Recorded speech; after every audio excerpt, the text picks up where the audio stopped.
Halo, jumpa lagi bersama saya Maria Rosa dan Ibu Widya. Dengan YouTube-nya namanya Widya The Soul. Widya The Soul dan Maria Rosa Sinta. Ya, don't forget to follow kita berdua ya. Hari ini tema kita adalah anak-anak dengan ADHD. Bagaimana cara kita menanggapinya. Oke. Sedikit keterangan mengenai apakah ADHD itu.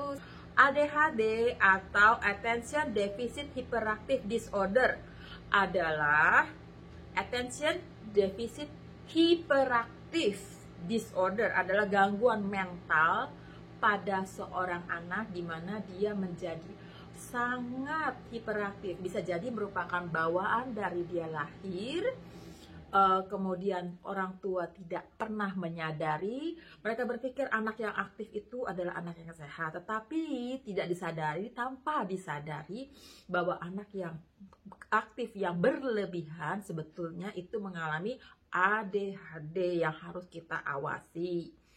Sampai saat ini saya sudah baca di Google, belum diketahui apa penyebab utamanya. Diduga oleh faktor generik juga belum tentu, lingkungan juga belum tentu, atau orang tua yang memakan konsumsi obat-obatan juga belum tentu, atau makanan dan lain sebagainya. Selain ADHD itu terjalin pada anak-anak, juga terdapat pada orang dewasa. Gejala ADHD itu, gejala utama adalah sulit memusatkan perhatian. Jadi dia gampang distract di kelas, entah dia bisa berputar-putar tiada henti. Pada munculnya sebelum anak usia 12 tahun. Namun banyak gejala ADHD sudah didapat sejak anak berusia 3 tahun dan terbawa hingga dewasa. Hal ini supaya tidak berkembang lebih lanjut harus disingkapi oleh orang tua itu tersendiri.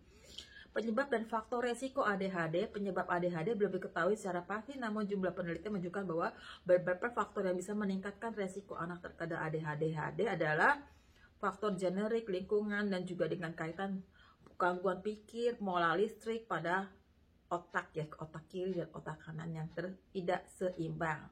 Oke, itu sekedar keterangan secara general, secara orang umum, dan secara saya baca dari Google. Oke, silahkan lanjutkan dengan interview saya dengan Ibu Widi, seseorang ibu yang juga berjuang untuk anaknya yang ada masalah ADHD. Gimana tuh pertama kali dapat tahu SDA ini dari mana? Sebenarnya gini, kalau kita ada feeling ibu itu kan, kita kalau misalnya anak bayi itu kita bisa lihat. Kalau anak saya itu dari bayi memang dia menghindari kontak mata. Seiring berjalan waktu dia juga bicaranya itu terlambat. Umur 2 tahun teman-temannya udah bisa ngomong, dia tetap bubbling soundnya gitu. Jadi saya sendiri akhirnya pergi ke dokter, akhirnya dia dites speech therapy. Tapi nggak pernah curiga kalau dia ada ADHD, paling terlambat aja karena kan kita di Kanada ini multicultural kan, jadi memang speech delay itu biasa. Iya, Kanada itu sangat aware ya, kayaknya semuanya serba ada ya. Kalau saya di Indonesia tuh saya nggak dikasih tahu waktu itu anak saya ADHD atau bagaimana. Malah yang terjadi adalah para teman-temannya bingung dia itu anaknya bagaimana ya, betul ya, karena dia itu gimana ya reaksinya, apa hiperaktif atau gimana? Kalau anak saya sih dia itu lebih gimana ya? Dia nggak suka perubahan. Misalnya kita bawa di program Strong Start untuk anak-anak, dia beralih dari satu kegiatan ke kegiatan lain dia nggak bisa. Dia kalau sudah fokus ke satu kegiatan dia maunya itu aja gitu. Kalau dia dipaksa melakukan hal yang lain, misalnya menulis atau art, dia nggak akan mau gitu.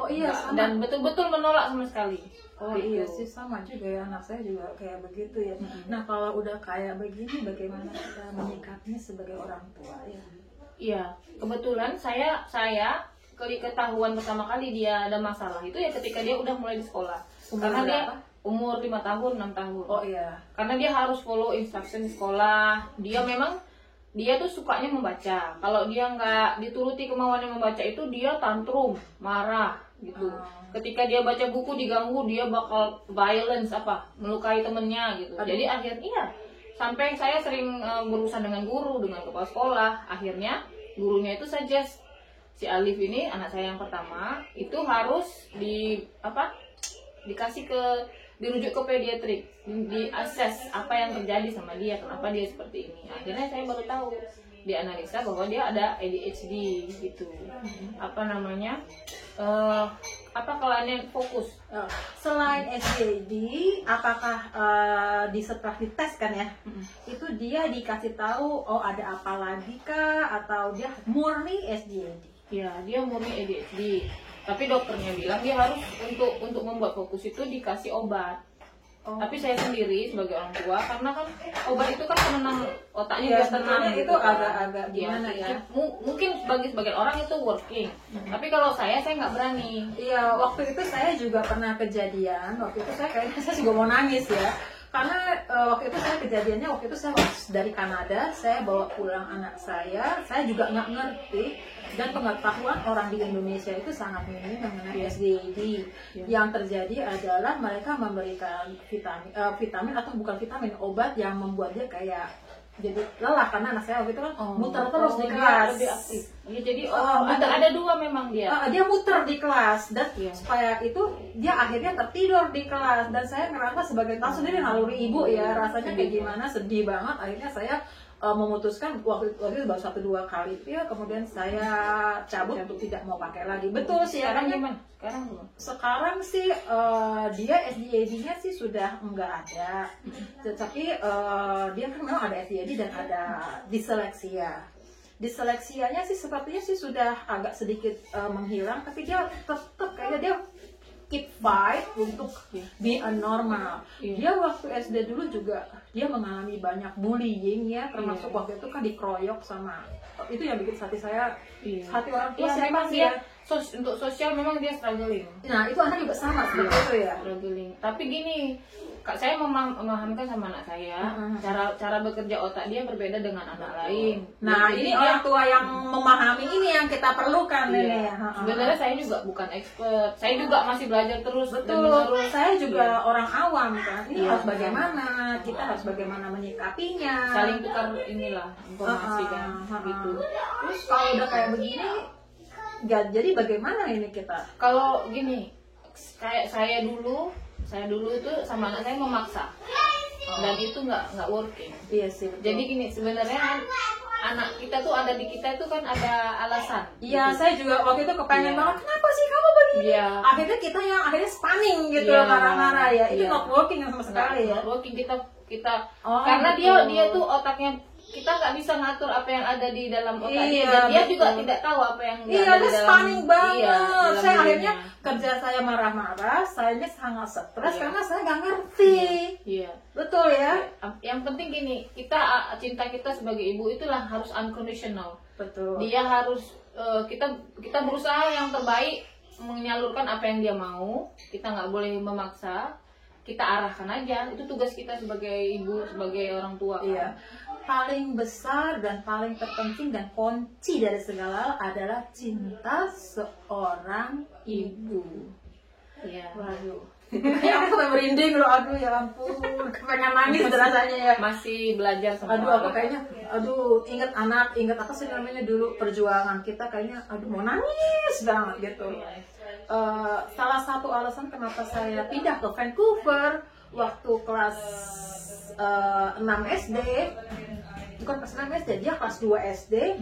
Dia umur 7 tahun dikeroyok rame-rame oleh anak kelas 6 SD, 4 orang anak, sampai masuk rumah sakit babak belur.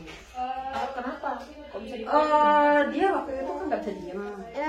Dikirain nggak bisa diem, dia muter-muter di kelas. Kemudian dia kan suka 5 menit sekali dia permisi sama gurunya, alasannya mau pipis.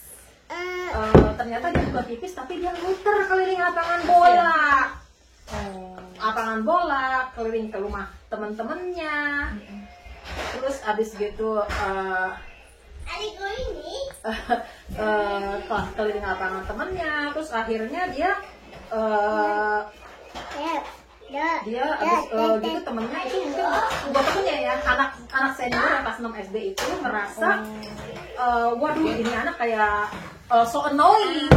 Abis gitu entah bagaimana caranya, tahu-tahu saya dapat telepon dari sekolah, anak saya sudah di hospital.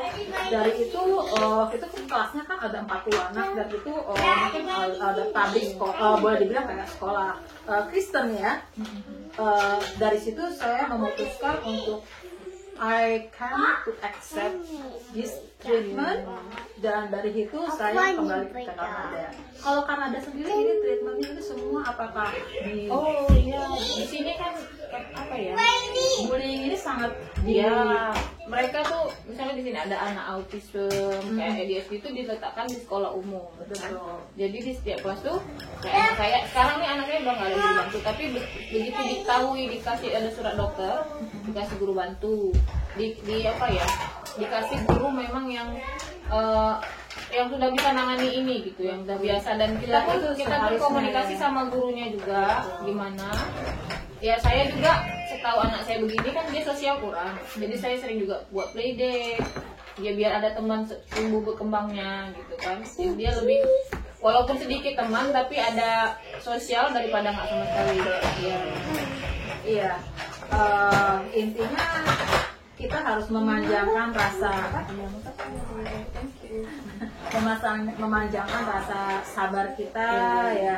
Iya sih, saya juga harus koreksi diri saya yang Sama-sama sebetulnya sangat gila, sadar banget ya kayaknya ya ada up and down. Saya sendiri juga kadang kalau lagi lagi bener-bener frustasi gitu dengan dia ya emosi juga, dan dia dengan it's not about you, it's about me. I don't know how to. Tapi anaknya ngomong sendiri begitu. Iya. Oh bagus ya. Enggak, kalau misalnya gini, kalau misalnya saya marah kan, it's not about you, it's me because I don't know how to deal with it. Dan karena kita bukan karena dia, jadi apapun yang terjadi, mama saya sebagai ibu saya sayang sama kamu gitu.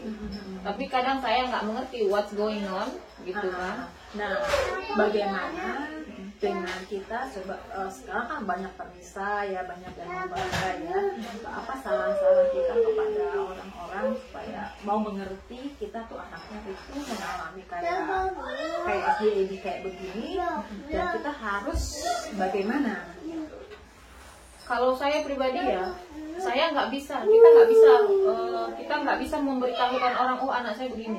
Kita yang harus backup diri sendiri dan anak kita. Jadi menurut Mbak Widi itu alangkah baiknya kita nggak usah kasih ke orang-orang. Boleh, kita terbuka. Saya terbuka. Dengan kita ini saya kasih tahu, anak saya itu ada ADHD. Dia jadi ketika anak saya bersikap, mungkin dia nggak akan lebih maklum atau apa. Ya soalnya yang saya alami setiap kali saya buka ini, terlebih dengan mungkin dengan kita punya background waktu itu kita kembali ke Indonesia, orang-orang yang mungkin sorry ya, bukan saya mengunderestimate, mungkin ada beberapa orang di Indonesia yang mempunyai latar belakang kurang begitu paham ini apa, akhirnya menganggap kita sesuatu yang weird gitu, aneh gitu. Kalau kita di sini kan kayaknya orang Kanada sudah sangat memaklumi ya kayaknya ya. Yang perlu dipahami adalah anak yang walaupun berkebutuhan khusus itu bukan berarti dia lebih rendah dari anak lain. Dia juga punya kelebihan tapi di bidang lain gitu. Jadi kita harus, walaupun dia siapapun dengan latar belakang apapun, kita tetap harus respect. Tapi kita nggak akan sebagai ibu yang punya anak berkebutuhan khusus, saya juga tak berharap orang lain itu treat differently gitu. Buat seperti biasa aja, anak saya pun harus kita ajari juga untuk biar acceptable dimanapun dia gitu kan. Tapi tetap jadi diri sendiri gitu. Kita harus aware sama dunia luar, dan kita nggak bisa kontrol apa yang terjadi. Kontrolnya itu dasar diri sendiri, bukan dari orang lain. Ya balik lagi itu cinta ibu dan dukungan dari keluarga ya.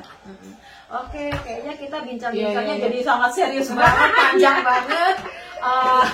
Nggak apa-apa, kayaknya mungkin nanti kalau ada saran atau mau ini silahkan leave di komen. Kalau Iya. mau di continue Iya. pembicaraan ini, mau ada pertanyaan, Iya. boleh di leave. Nanti kalau mau supaya kita men-continue untuk pembicaraan ini, boleh ya. Iya. Silakan.